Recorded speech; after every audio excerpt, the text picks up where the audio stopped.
हाँ बच्चों, आज विषय गणित, अंक जगत और पूर्ववर्तीय और अनुवर्तीय संख्या के बारे में हम आज तुम्हें बताएंगे। ठीक है, तो आज हमें सीखना है पूर्ववर्ती और अनुवर्ती संख्या क्या होती है।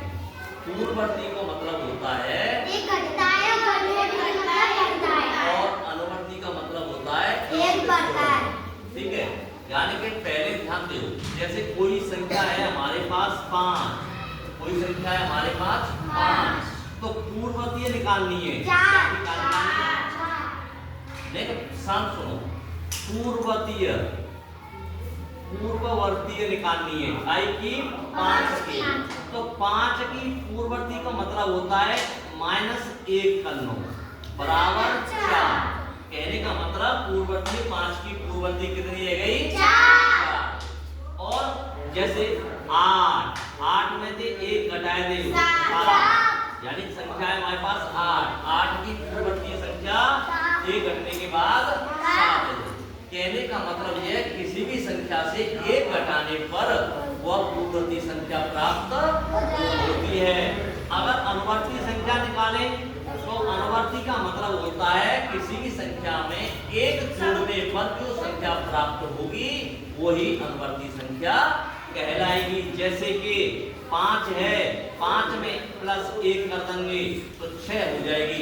इसका मतलब ये अनुवर्ती संख्या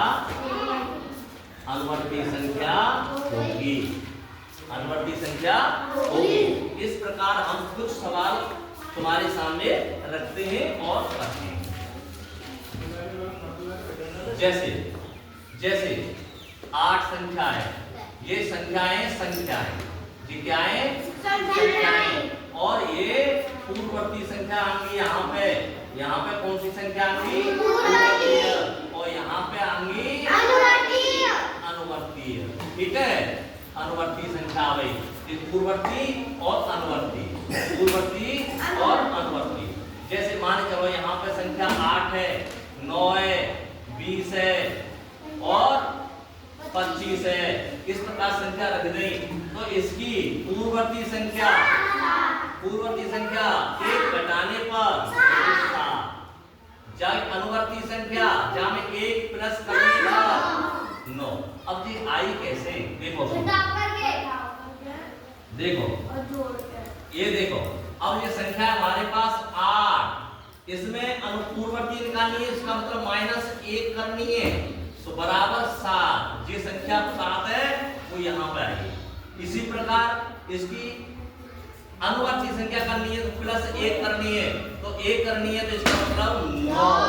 कहने का मतलब अनुवर्ती संख्या में 1 जोड़ना है और पूर्ववर्ती संख्या में 1 घटाना है। इसी प्रकार के तुमने निकालेंगे 8, 10, 19 और 21, 24, 26। इस प्रकार से हम हल कर सकते हैं। बताओ, ये बात समझ में आई? आई गई? कर लेंगे।